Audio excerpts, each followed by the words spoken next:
पहला ही प्रश्न श्री राम जी पूछ रहे हैं भरत से। वो पूछ रहे हैं कि क्या तुम अपने राज्य के आचार्यों का, वैद्यों का, गुरुओं का, पुरोहितों का और अग्रजों का ऐसा ही सम्मान करते हो जैसा मैं करता था? पहला ही प्रश्न है, क्या तुम अपने राज्य के आचार्यों का, गुरुओं का, अग्रजों का, पुरोहितों का वैसा ही सम्मान करते हो जैसे मैं करता था? तो भरत कहते हैं, हां, मेरी कोशिश तो यही है कि मैं मेरे सभी अग्रजों का सम्मान करूं, मेरी कोशिश तो यही है मैं मेरे सभी गुरुओं का सम्मान करूं, मैं मेरी कोशिश ये करता हूं आचार्यों का सम्मान करूं, लेकिन पुरोहितों के बारे में थोड़ी मुझे मन में आशंका रहती है। राम पूछते क्यों, इसमें आशंका क्या है? तो वो कह रहे हैं कि पुरोहित तो कर्मकांडी कराते हैं ना। तो राम कहते हैं, तो तुमने क्या मान लिया, वो गुरुओं के नीचे है क्या, आचार्यों से कम है क्या?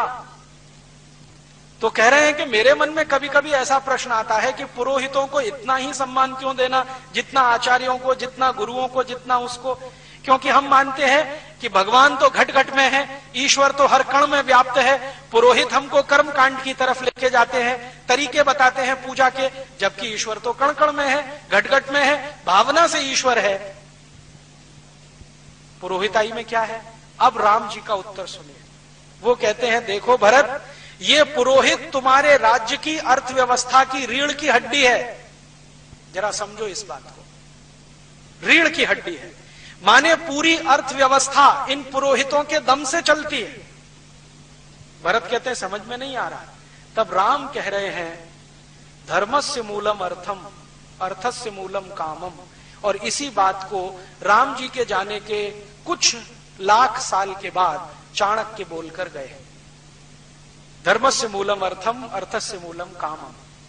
पहले मुझे ऐसा लगता था, जब तक मैंने कंब रामायण नहीं पढ़ी और ये रघुवंशम नहीं पढ़ा, तो मैं मानता था कि धर्मस्य मूलम अर्थम, अर्थस्य मूलम कामम, इसके मूल प्रणेता चाणक्य हैं, जो बड़े अर्थशास्त्री रहे इस देश में। लेकिन अब पता चला है कि चाणक्य से लाखों साल पहले रामचंद्र जी ये कह रहे हैं भरत को, धर्मस्य मूलम अर्थम। वो कहते हैं कि देखो, धर्म के मूल में अर्थ है। अगर तुम्हारी अर्थव्यवस्था मजबूत है तो धर्म मजबूत होगा, और अर्थव्यवस्था को मजबूत करने में पुरोहितों का सबसे बड़ा योगदान है।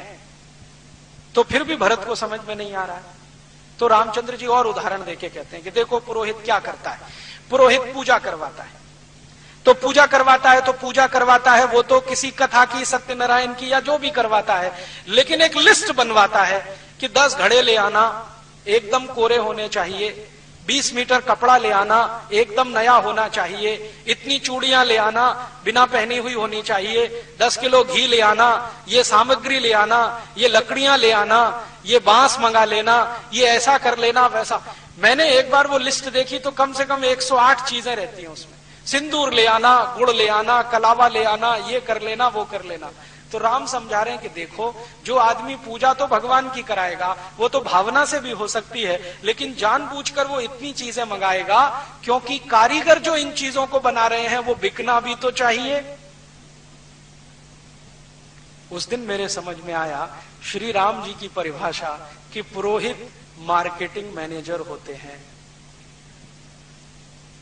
अब समझ में आया, इनसे बड़ा मार्केटिंग मैनेजर कौन होगा। अब देखो, वो कह रहे हैं घड़े ले आना, कोरे लाना, तो कुम्हार का काम बढ़ा कि नहीं, घड़े बिके उसके। फिर घड़े पे ढकने के लिए ढक्कन और ले आना, तो कुम्हार का काम और बढ़ा, बिक्री हुई।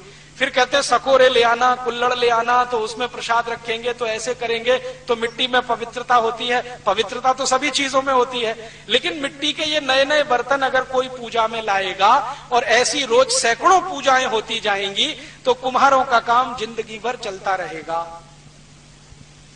तो कारीगरों को जिंदा रखना है तो वो पुरोहित ही है। वो नए नए कपड़े मंगाते हैं तो जुलाहों का काम चलेगा, बुनकरों का काम चलेगा, धुनकरों का काम चलेगा। वो नए नए कुछ मान लीजिए बांस मंगवा लीजिए तो बांस के कारीगरों का काम चलेगा। यज्ञ कराना है तो घी डलवा रहे हैं तो घी बनाने वाले बाल गोपालों का काम चलेगा, ग्वालों का काम चलेगा, उनकी गाय की संख्या बढ़ेगी क्योंकि घी बिकेगा। और घी को जला के फूंक देना है ताकि नया घी हमेशा बनता रहेगा। ये तो बहुत दूर की कोई बात है।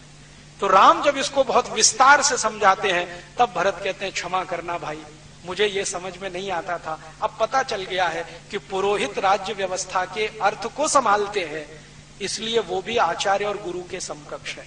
तो राम कहते हैं कि देखो कभी कभी ऐसा हो जाए कि गुरुओं का सम्मान कुछ कम हो, आचार्यों का कम हो या किसी का, लेकिन पुरोहितों का कम नहीं होने देना कभी, क्योंकि ये है तो राज्य की अर्थव्यवस्था है। अर्थव्यवस्था मजबूत है तो धर्म टिकाओगे, धर्म टिकेगा तो राज्य आगे बढ़ेगा। हमारी आंखें खोलने वाला है ये कॉन्सेप्ट। आज तक हमारे देश में पुरोहितों को गाली देने का काम हमारे आधुनिक पढ़े लिखे लोगों ने बहुत किया है कि ये पोंगापंथी हैं, ढपोर शंखी हैं, ऐसे शंख बजा देते हैं, वैसे घंटा बजा देते हैं।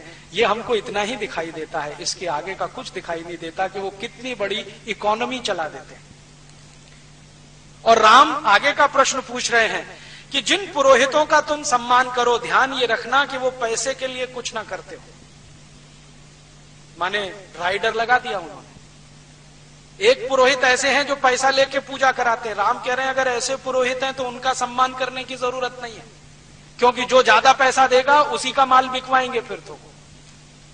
इसलिए पुरोहित उन्हीं का सम्मान करना है जो पैसा खुद न लेते हो और कारीगरों का माल बिकवाने में मदद करते हो।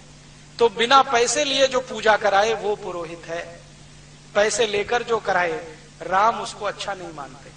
तो अगला ही प्रश्न वो कहते हैं कि क्या तुम्हारे राज्य के पुरोहित पैसा लेके पूजा कराते हैं? अगर कराते हैं तो उनको किनारे रखो।